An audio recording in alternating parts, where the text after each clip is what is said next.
George to mute everyone.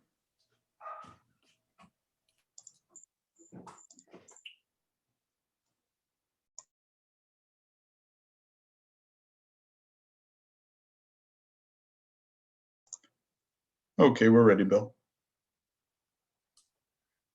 All right, everybody, welcome. Thanks for coming tonight. I'm Bill Lavender with the New Orleans Poetry Festival, and I'm so happy to be here tonight and with this, what I know is going to be a fabulous reading, Poets from the Ashé Cultural Arts Center. Just before we get started, I do want to thank our sponsors this year. We have sponsorship from the New Orleans Jazz and Heritage Foundation and also from the Academy of American Poets, which have helped us to keep this year free and open to everyone.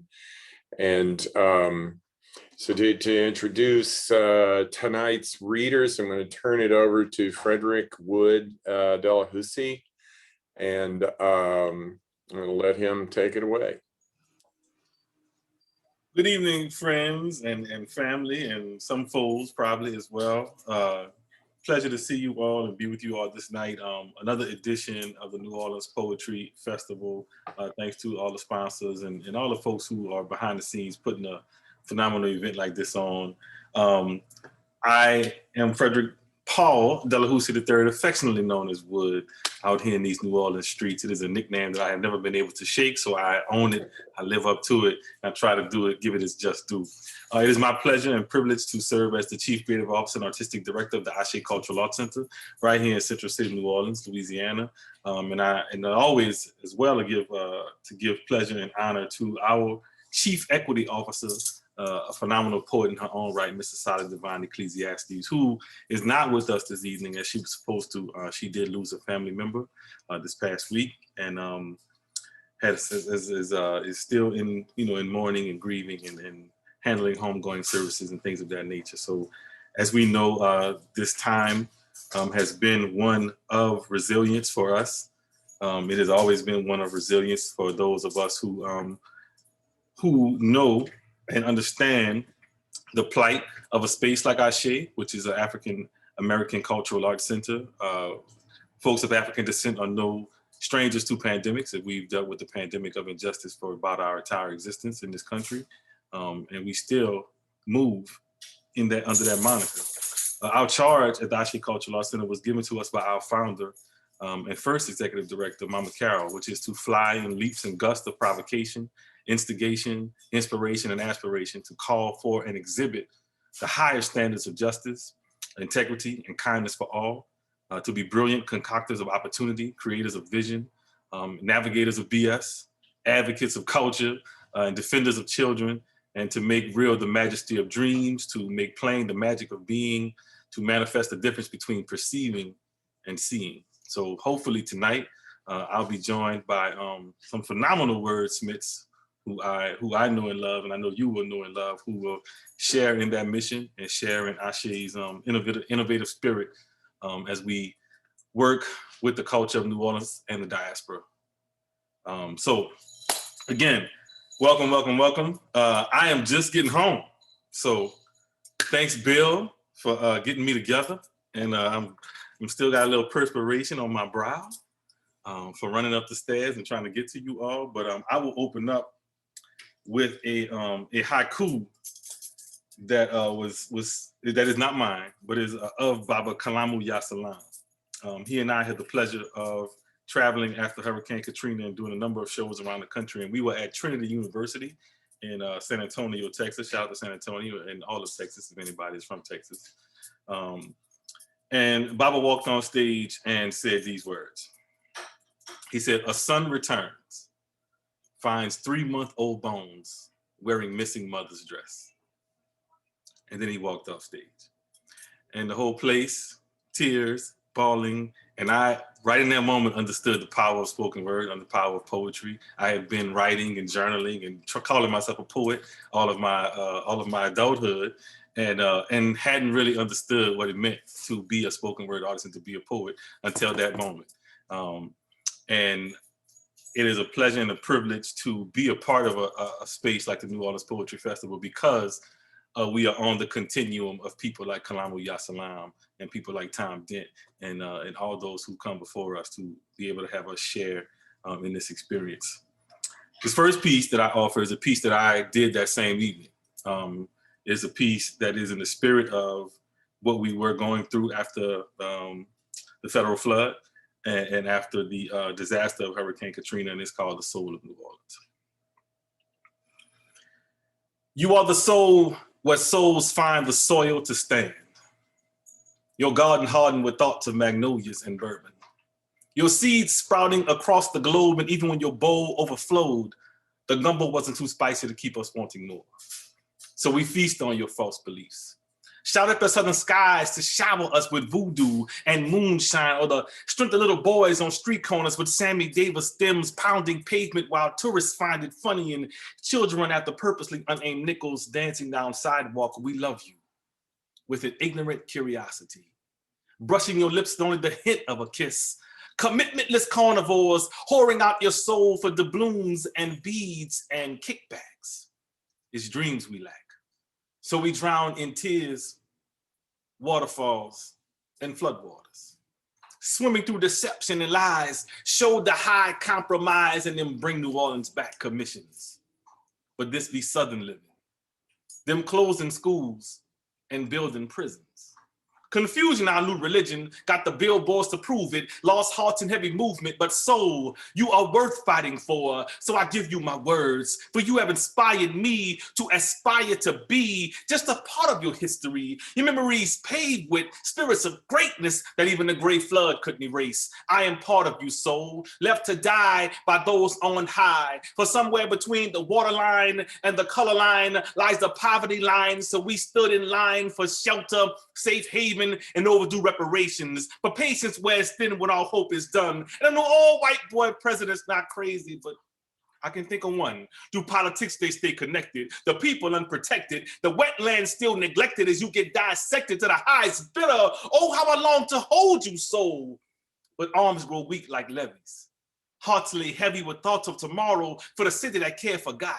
A governmental plot blamed on Mother Nature's fury. Vision blurry from media blast of downbeat broadcasts from a circumstance they could never understand. No-name reporters getting famous off our faults, famous off our loss. Put New Orleans on a cross and crucified. They quick to catch the close-up, watch your children die. Evacuee/poet. Refugee/musician. Constituent/looter. Survivor/sinner. American citizen / great-grandson of a former slave, dancing on Congo squares and raised graves intra-made to African drums and brass bands. I'm speaking in tongues with Black Massey and Indian chants. I'm fading from rooftops and superdomes. I'm screaming for help, just craving for home. To me, you are more than just a Mardi Gras mambo, more than blackened catfish and gumbo. You are that jazz song I heard, and I realized music could move me. You are the muse of Cajun moons, mixed with the heat of sexy Southern humidity. You are the birthplace of civil rights. You're the reason why I write. You're the night I made all my wrongs and the morning I tried to make them right. You're the spirit of Southern Ward hardheads buried in the 17th Street canals. You're the song of 100,000 strong. From uptown to the east, they still begging to come home. So that I won't leave you, soul. I won't throw you to the wolves and watch them tear you to pieces. I can't give you back to those who couldn't keep you. I will gather your children from across this land, for you are the soul where souls find the strength to stand. New Orleans, you are not just where I live. You are who I am. And I don't know much, but I know I love you. And that may be all I need to know. Good evening, y'all. Thank y'all so much. I'm gonna pass the screen now. After I catch my win. I'm gonna pass the screen to another artist who is, I mean, they are just incredibly gifted. Not only are they a slam champion winner and artist and multidisciplinary performance person, they also are dedicated to youth, dedicated to the upliftment of youth, and dedicated to the continuum, right? The continuum of us passing it on, of us being on the line of making a way for those who come before us to make a way for those who come after us. So I'm going to give the screen to Freak the Mighty, as we call this person, but you may know them as FreeQuency, the poet known as FreeQuency.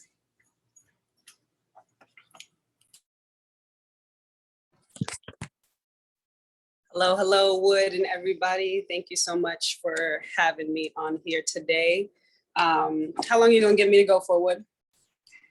I want you to do what you do and do it well, because that's the all right. We're gonna get into it then. This first one was written this November. I'm just gonna read some recent ones to hear how they sit in my ear and in my mouth, especially the last one. So y'all let me know what you think. This first one starts with an intro that is actually not my poem. It's a whole nother poem by somebody else by the name of Zoe Leonard. It's called I Want a Dyke for President. I want a dyke for president.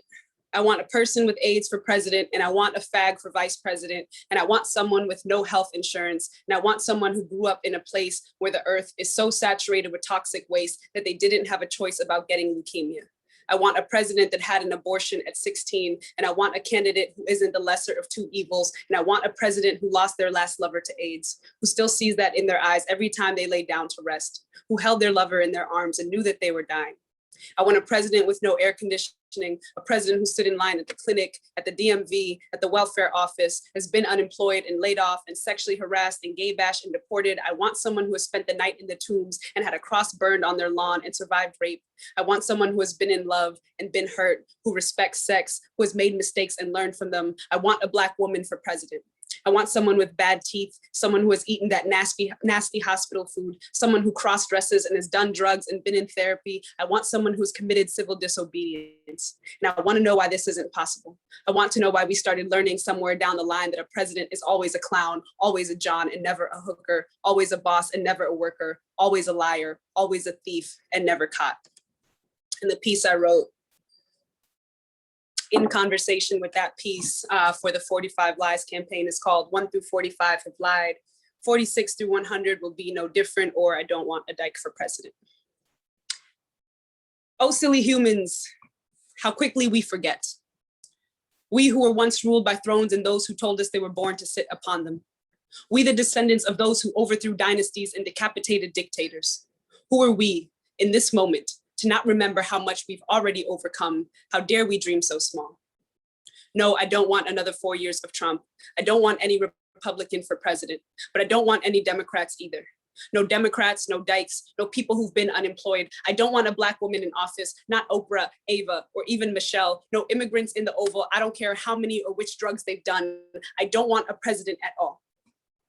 After all, what is a president but a small king, an emperor whose new clothes I cannot see, an agreement that we made collectively we can unmake just as easily. I pledge no allegiance to America just because white men defiled it with borders and called the result a country. I do not confuse dying to vote with dying for freedom, even though they meant the same thing at one time in history. I will not beg for a seat at a table whose legs are bent backs and we dine only on scarcity. I want us to dare to dream beyond the dictates of this dystopia, to admit that the ending we feared was coming came long ago and we have simply been living in its shadow. I want us to admit more than this being a failure from the start, to say that America never was great and never can be, that sometimes the rot is so deep in the root that a pruning does not breed possibility, that any hope for a harvest lies in the fields that we sprouted from being raised and resown entirely. And I want to know why this isn't possible. I want to know why we started learning somewhere down the line that a president is always needed, that a country is always needed, that the police are always needed, that any of this has ever been and will always be needed. And I want to know how after slavery, genocide, colonialism, and all of the ways that they renamed the taking, how in the world that they convinced us that they know how to run one better than we did or do. And I know it's sometimes hard to imagine that all of us can ever truly get free, but I need you to believe that we already are. I need you to believe that we always have been, no matter the master or the monarch, but only if we dared to dream beyond what we could see, only if we understood that reskinning or regendering the beast would never change a rumbling in its belly. See, sometimes Sometimes I daydream I will live to see the day a child is born so free they will hear this poem and wonder what the hell a president even is. And I believe that we can do it.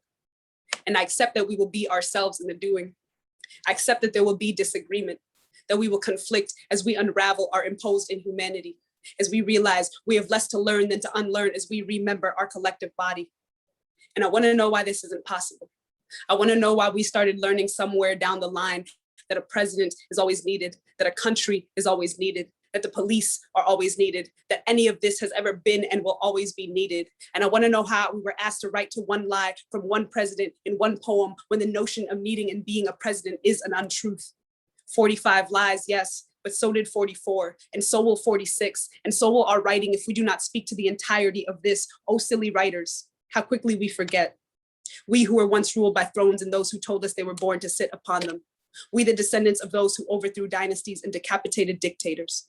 Who are we in this moment to not remember how much we've already overcome? How dare we write so small?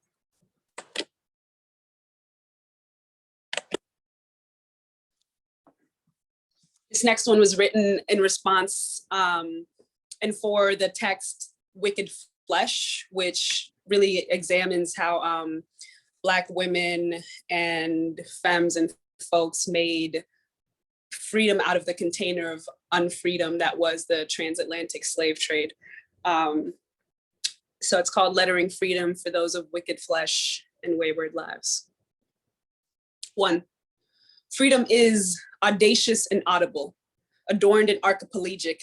It is a constellation even if you're following a North Star. It is autonomy continuously articulated and affirmed, a practice of refusal, a null value that we fill with ourselves that is beyond violence, beyond healing from violence, beyond legal status, free status, all status and stratification. Freedom is beyond permission. It is belief. It is birthright and death wish. It is birthing and granting yourself the wish of rebirth through death. It is beyond the laws of men and the times that created them. It is a belonging pact between our bones and blood to only be for those that we choose and always first to choose ourselves. Freedom is contingent and contradictory. It changes over time and space, gender, bodies, and race. It is confounding and multiplicitous, contested yet conspicuous. It is carnal and caring, a colorful rainbow of experience, but mostly it is Black and maroon. Freedom claims you only as fiercely as you dare to claim it. It is defiant and directive, dangerously dialectic. It defies definition, yet is defined only by redefinition. It exceeds manumission and control. It is both embodied and exists beyond the flesh. It is erotic and ephemeral, excessive yet always just enough. It is fugitive and fictive, fluid and fractal, a fractured future of possibilities, but a future nonetheless. Freedom is freer than the meaning of free that man and even women define. It is glorious and generous, generational and God-given, but only if we recognize we are holiness encased in flesh. Freedom is horrifyingly unfamiliar. It holds its boundaries firm and hops over borders like playthings. Freedom is individually sought and collectively gained. It is intimacy scaled, an inelegant indulging in the full span of humanity. It is illicit and inescapable, inevitable because it is internal. Freedom is more than justice. It ain't no joke, and neither is saying that you want it. Just make sure you never forget that freedom has killed, that freedom kills, that freedom will kill, that freedom is a kaleidoscope of death and transmutation, a recalibration of being. It is mutable. It is mobility and metamorphosis on your own terms, more than escaping unfreedom. It is me. It is mine. It is not mine. It is ours. It is a one-way route to us. It is plural and past the promise of empire. It is a practice and practical process. It is playful and pleasurably logic, but precarious when divorced from possibility. Freedom is remade, remixed, remembered, and regenerated through generations, reproduced through reproduction. It is rarely diplomatic. It is sweetly satisfying and self-possessed. It shows little concern for death as it shapeshifts into its own self. It is transgressive and transcendent, tense yet tender. It is a sovereign logic of self that is unruly and ungovernable, uneasy and uneven, unbearable if unpracticed. Freedom is an uneasy negotiation between sanity and imagination where you are unsure which one you want to win. It is violent and volatile, but freedom is always worth dying for, knowing that any lesser life is a death anyway. Freedom is those of us who cared less for the words we used to describe it because we were already living it. It is those they say have wicked flesh and wayward lives. It is the we, it is the Z, it is the you, it is the zenith of this failed project of inhumanity. Freedom is our zealous, formless pursuiter, and it matters little whether or not it ever finds us if we remember that it has always been us. 2, freedom knows my name.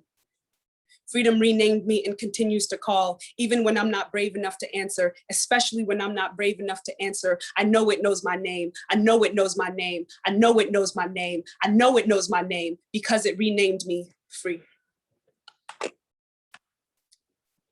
And this next one, I was gonna read last, but I'm gonna read second to last just in case it's not as good as I remember it when I wrote it. It was written, I want to say like 2 weeks ago or something. I was sitting on the beach, just thinking about like how simple life could be, because it was just so wonderful to be there underneath the sun. And then all of a sudden I was thinking about this like recent heartbreak that I had. And I was like, wow, that could have just been a simply loving relationship, and it wasn't. And so I wrote this piece to this person who I care deeply for and who cares deeply for me as well. Who I'm also like, I think you need some time for yourself. So it's called Come to Me When You're Ready. And it's a bit long, so you'll be all right. 1, come to me when you're ready. I do not know how to hold back the thunder rumbling between my ribcage, nor do I want to teach myself again how to do so. I am a nectar only sweet when freely poured, a water that does not fear the shore, but whose shapeshift will not be damned, a light no longer apologizing to singed winged moths who came unprepared for the same luminosity that they sought. I know I'm young. I know I have much more of this life left to live. I also know there are many ways to age when you've been here for more lives than this one. I retain learnings from lives lived with no need for remembrances. And what I know to be true about us is this: it could all have been so simple, but you chose to make it hard. I made a choice to surrender. You made a choice, and I don't know what it was, but I do know that it was not us. 2, and when you chose to come back, like we all hoped you would, you didn't acknowledge the cleaving or the impact the interim had on us as individuals and as a unit.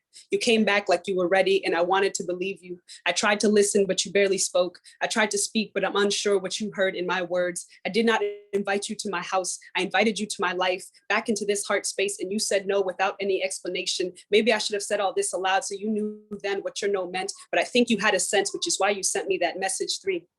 I'll say it now so it can never be again said that it was left unsaid. I want you in my life.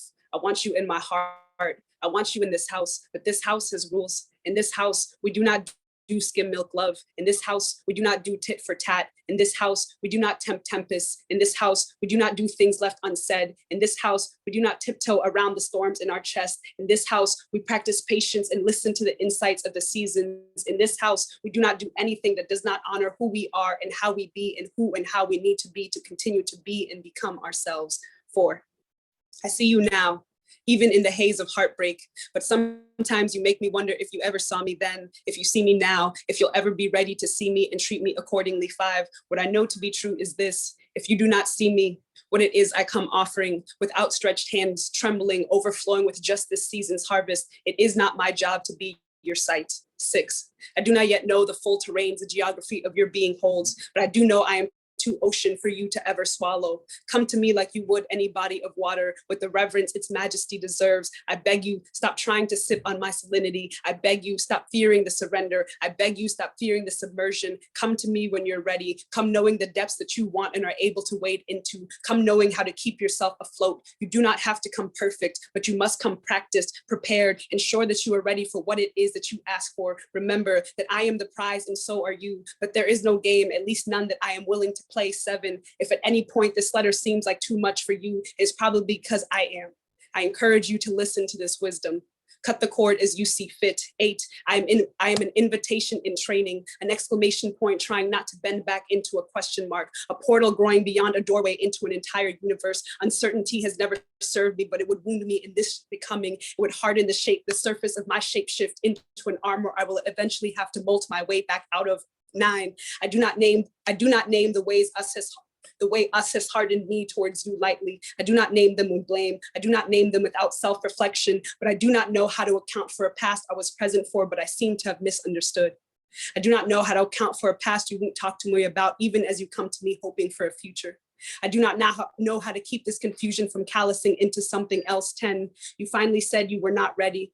You said it like I came to you begging for us. You said it like you weren't the one who came knocking on my door, then jumped in the bushes when I answered. And now I'm standing on my front porch, wondering why we ring my doorbell if all you came to do was shit on my welcome mat. Never again come to this home with scarcity causing fear to goosebump your skin. Come to me when you're ready, and we will learn to tremble texture onto each other with much more pleasurable things. 11, but for now, leave me be.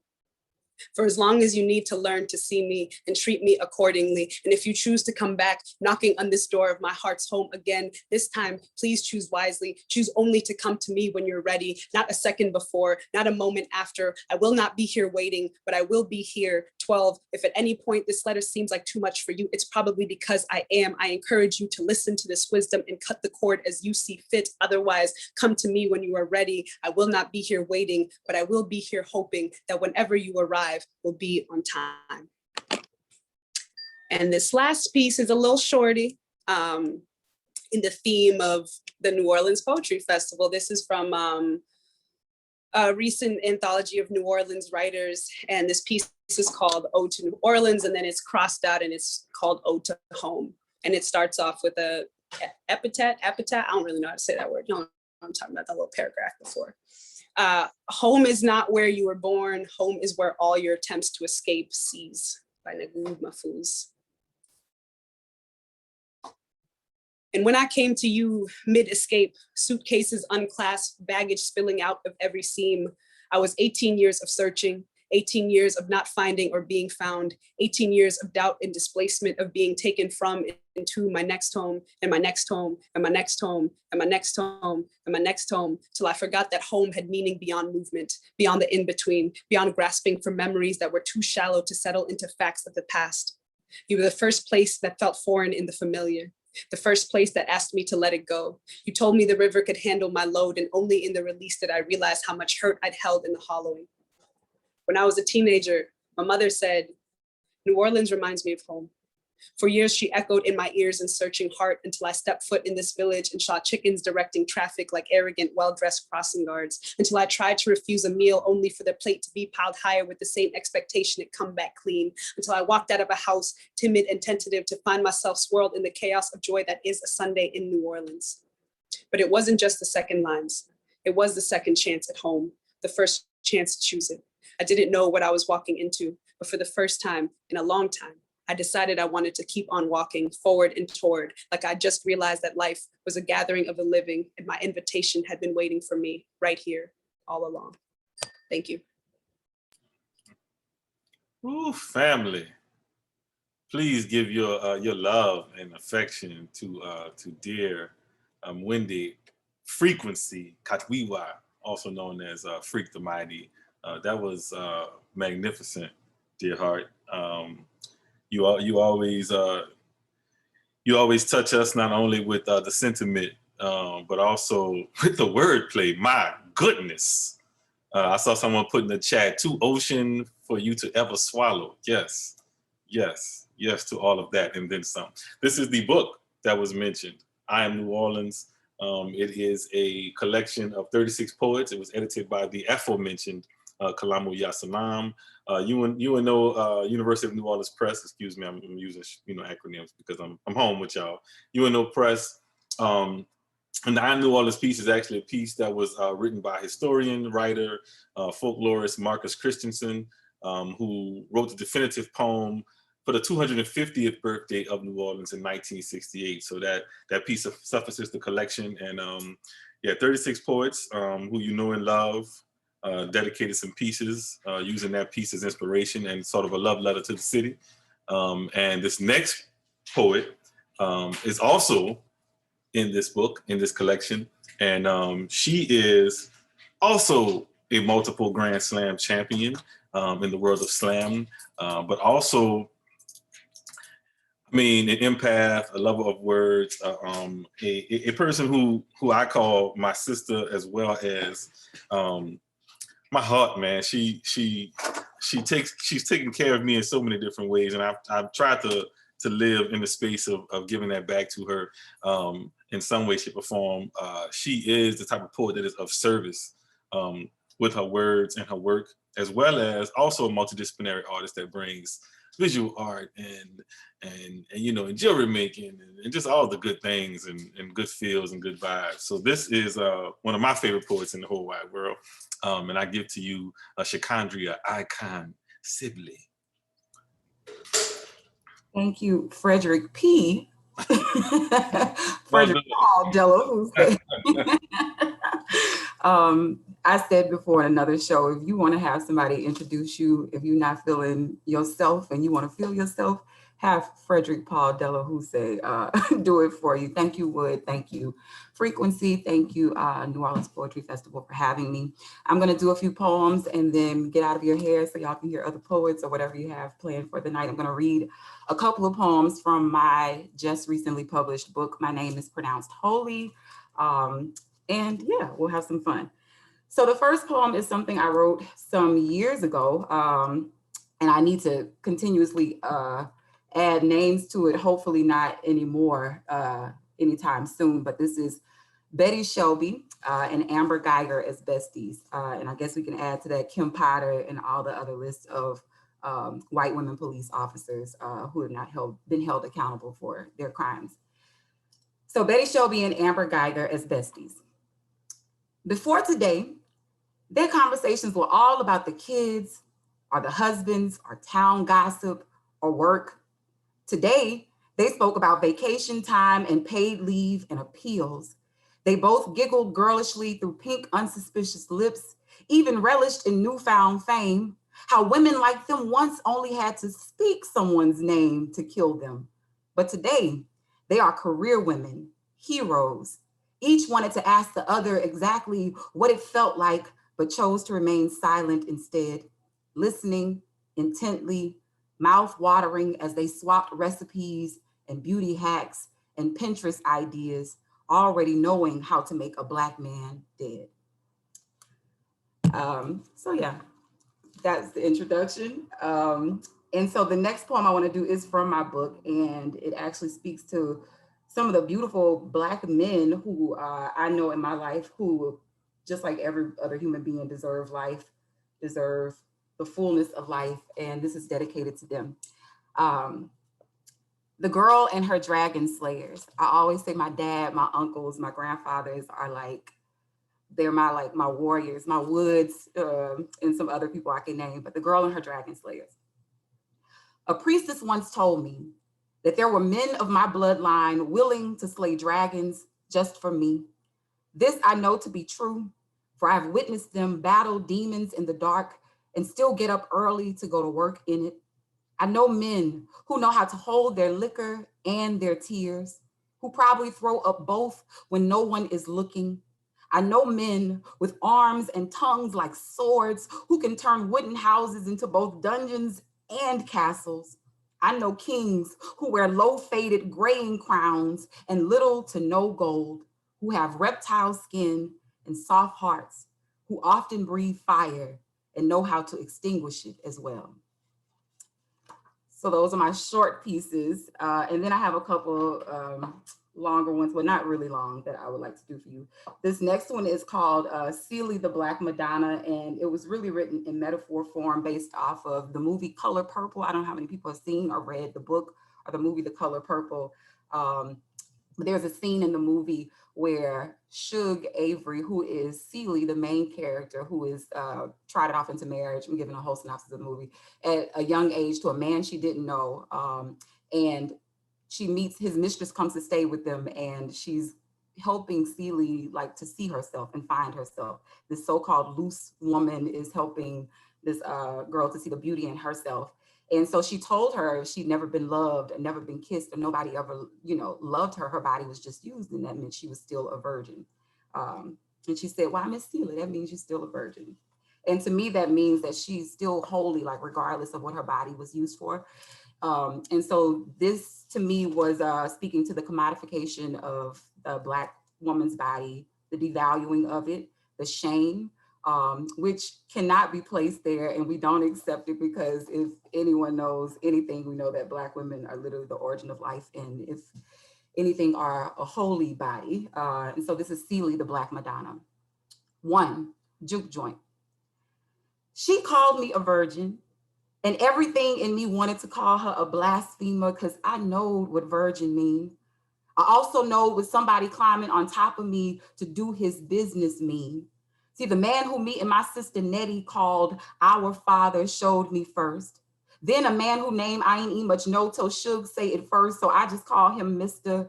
They beat it into my bones with their mouths and fists and even their bodies, so I forgot that I even had a body. Believed all this body was good for was business and birthing babies. So when she say, why Miss Seeley, that means you still a virgin. I remember that to be virgin means to be desired, to be praised and worshiped like idol, and not to have your body used simply as confessional, like it be an ugly secret. A show is ugly secret, like maybe it be a place for sinners to come and spill all their moonshine sins to sanctuary. One day I was feeling down, I was feeling mighty low when she gave me permission to stop hiding behind a closed mouth and pried open legs, to finally see myself the way I came into this world without burden or shame, to smile big and wide and free of judgment. And that day when I seen me in that mirror, I know there's a God.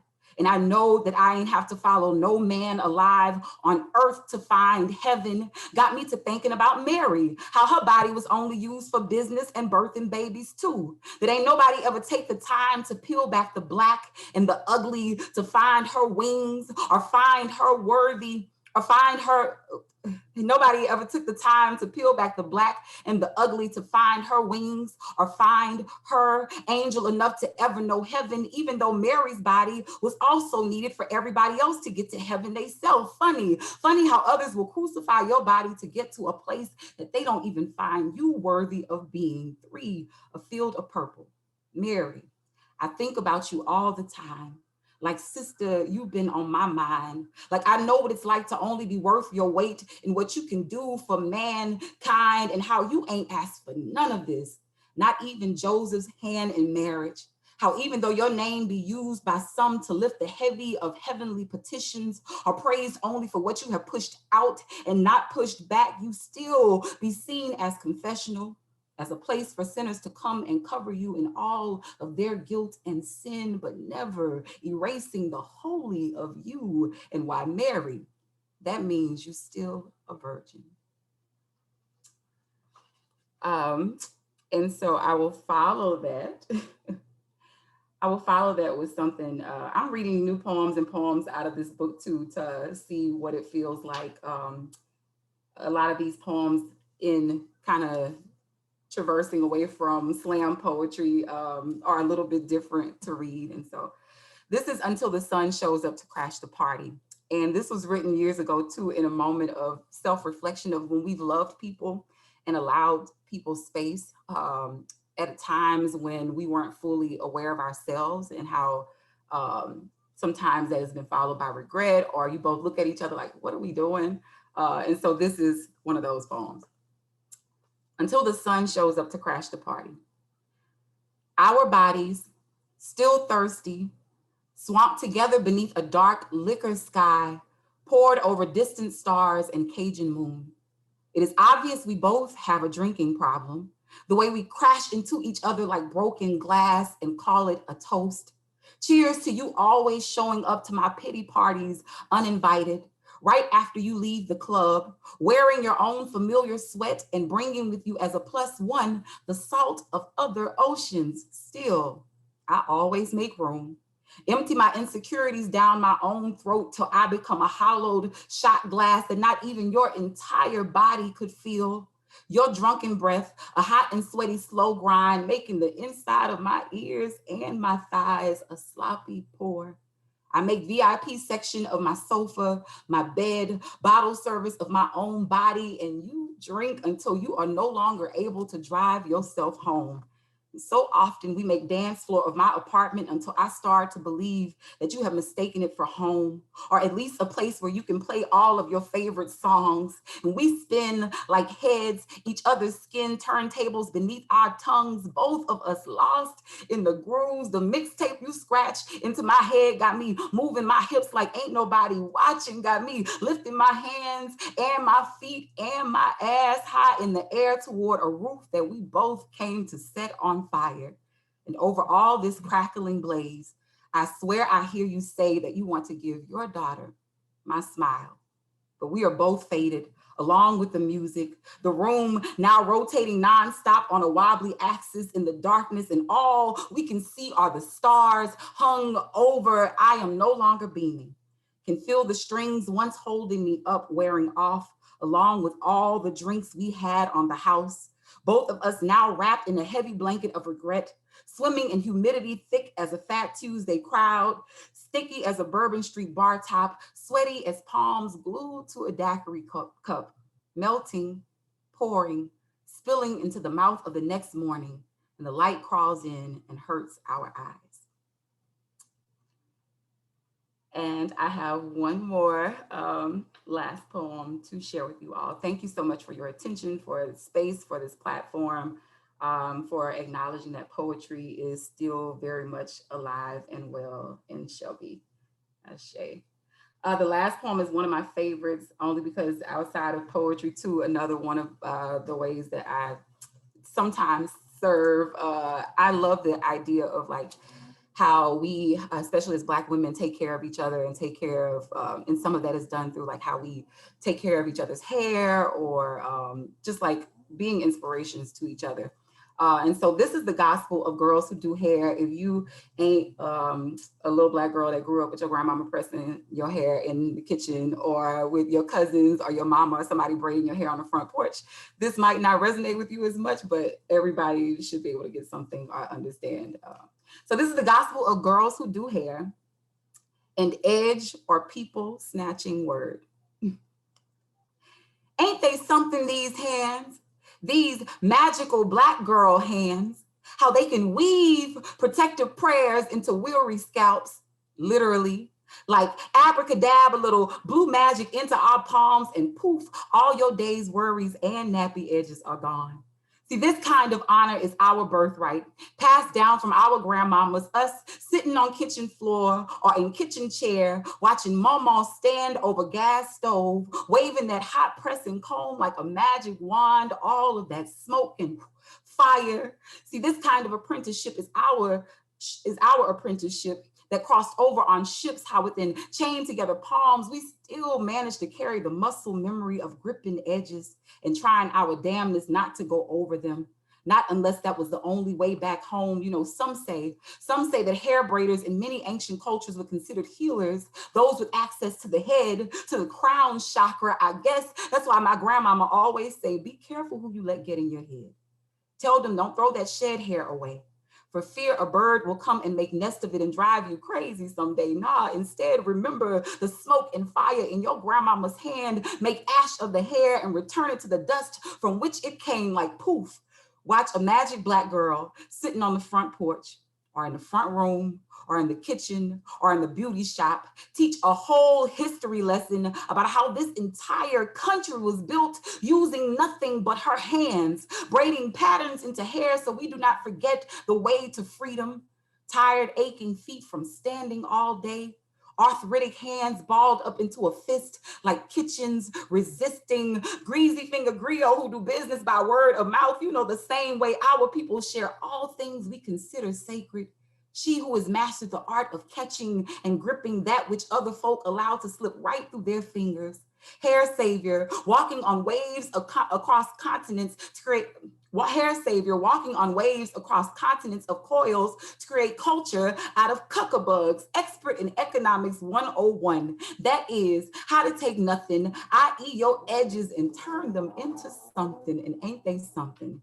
These Old Testament hands, how they make Red Sea of parts, these ancient Kemetic hands, how they make perfect geometry of box braids, DNA kinky twisting good hair into our genetics since Genesis and the good word on the street. Be that each time a Black woman slays your edges, an angel gets its baby hair, giver of a new dew and a new life. For folk be born again when they leave our chairs, or from in between our knees, for they both be a heaven this world don't even deserve. For heavy is the head that wears a tangled crown, but anointed are the hands that tend the tender and itchy scalps and know how to build an entire kingdom from scratch. That's my time. Thank you, New Orleans Poetry Festival. Thank you again, Wood. Ooh, Ashé, Ashé, Ashé. Thank you, Icon. Here again is Icon's book. My name is pronounced holy, brought to you by 9 Pages Media. Please go to all Icon's platforms and website and pick up books. There's merch on sale. There's all kind of wonderful things. And you see the words are worthy of being valued and legitimized, and they change souls and alter spirits. So we appreciate you, sis, for all you do in this world of poetry and beyond. In the spirit of the continuum, I'd like to bring to you another artist. We can say that this is a person of youth, although but only by age, because she's been here before. She's a phenomenal young poet, dancer, artist, curator. I mean, I don't know what she does not do, to be honest with you. But I'm always moved by just the spirit of her smile and of her soul. So family, this is Empress Wilson. Come on, Empress. Thank you so much for that wonderful introduction. Thank you so much. How is everybody doing this evening? I hope everybody is doing well. I only have one poem for y'all today, but it's really special to me. This was the first poem I ever written where there wasn't really a theme behind it. It was like a beautiful spring day. I sat outside. And this computer tends to freeze, so if it does freeze, just bear with me. This was the first poem I wrote that was just straight off of how I was feeling when I was just sitting outside listening to some good music and just feeling so grounded for the first time in a while. So I hope y'all enjoy it. All right. Hopes and devotion, pills and potions sway like the ocean, smooth like skin kissed by lotion. My heart pumps 2 times. Eyes brown like the Mississippi, but they glow when the sun hits it. The sweet smell of coconut in the air when he walks by, and the feeling of my soul rising up into the heavens. And now I understand why. I know why people lie. I know why they deceive. I know why they cry, why the pain, the vanity, and the greed. We all want to live long, happy lives until it's time for us to leave it all behind. But the fruit you need to eat to live forever is to have love and be kind. We all get one life, blessed, wretched, shitty, happy, crazy. Our ancestors danced together in their invisible parties. They march with us. They cry for us. They love when we love each other. Hopes and devotion, pills and potions sway like the ocean, smooth like skin kissed by lotion, eyes brown like the Mississippi, but they light up when the sun hits it. The sweet smell of coconut in the air when he walks by, and the feeling of my soul rising. Thank you for this day. Love, Empress. Thank you. Ashé, Ashé. Thank you, Empress. Thank you. Beautiful, sis. Beautiful. Truth from the youth. We appreciate it. Empress, tell folks where we can see more of you, or tell some stuff that you might have coming up. Go on, unmute first. Right, I Okay, had to do I forgot that was working. Y'all can follow me on Instagram. I go by Empress the God. That's kind of like my stage name. That's also like my Twitter as well. I post my poetry on my Twitter sometimes whenever I just feel like putting it out there and people like it. So that's where y'all can find me. I'm trying to get back into doing poetry slams. I used to attend poetry slams all the time when I was 14 through 15 years old. But I'm really happy I was a part of this. Thank you, Mr. Wood, for telling me about this. This is very awesome. Thank you, sis. We appreciate you. Well, fam, I I hope that you've enjoyed yourself this evening. I was trying to make this an hour tight, so we like at 6:59. So I hope I did well, Bill, and I want to leave you with one if I could. And hopefully this sums up, what we're feeling right now and what we could be feeling as well. So I don't even have a name for this, but here we go. Welcome again to the melting pot, where resilience still the recipe, where they grieve and dance at the same time. Well, have you seen them second line? Have you seen them celebrate? Have you seen their culture survive through centuries of misery and outright hate? Through the systems and the sacrifice, through the pain and the prophecy, through no parties and no parades, through a year that felt more like a decade. Or how could they be so overwhelmed and downtrodden? Though so many have fallen, none are forgotten. How could they still smile and shine? But when you've lived through the pandemic of injustice for all your lives, how does one not rise? How does one not stand?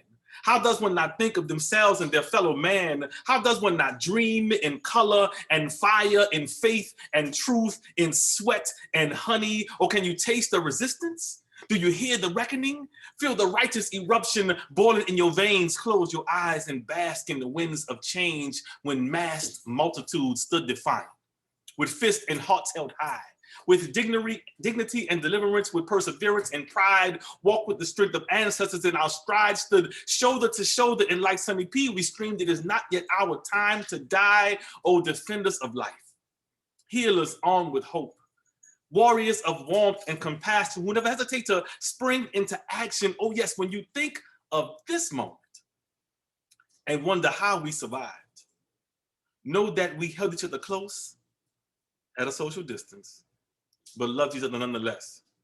We felt freedom on our fingertips and kept our hearts open and outstretched. Know that our playlists lay thick in the rhythm of recognition. Our taste buds tantalized with the sweet and savory of tradition. Know that we lived and we listened, practiced healing and forgiveness, and made the word on the tip of every tongue part lips to simply say, thank you. And I thank all of you for joining us this evening. I hope that you are safe, sane, and sanitized, vaccinated, and vaccinated, and it feels so good. I hope that all that is happening for you in your life. And this has been the Ashé evening of the New Orleans Poetry Festival, and I will turn it back over to our dear brother Bill. Thanks so much, Wood, and thanks to Mwende, Sha'Condria, Empress. This was really fabulous. We're really honored that you guys did this for us, and hope to have you back next year in like a live venue. Okay, like something for real. I got my my Johnson & Johnson vaccine just before they shut it down, so I'm ready to start planning for next year.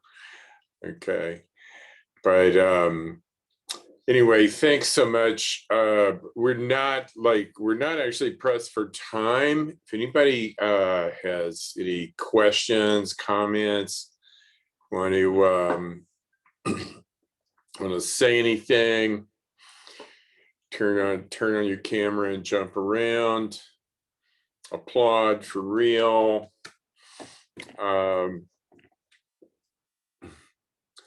Or whatever, but that's Nancy in the other room. But so again, thank you all for coming. We're in the last week of the Poetry Fest, but there's still 1, 2, 3, 4 more events that you ought to try and catch every day at about this time. It's either at 6 p.m. or 7 p.m. Check them out. Go to nullapoetry.com. Just click on the link, join via Zoom, and it's fun. Or you can check it out on Facebook. Sometimes the view gets weird on Facebook, I was noticing tonight. But anyway, thank you all so much. And hope to see you tomorrow and the rest of the week.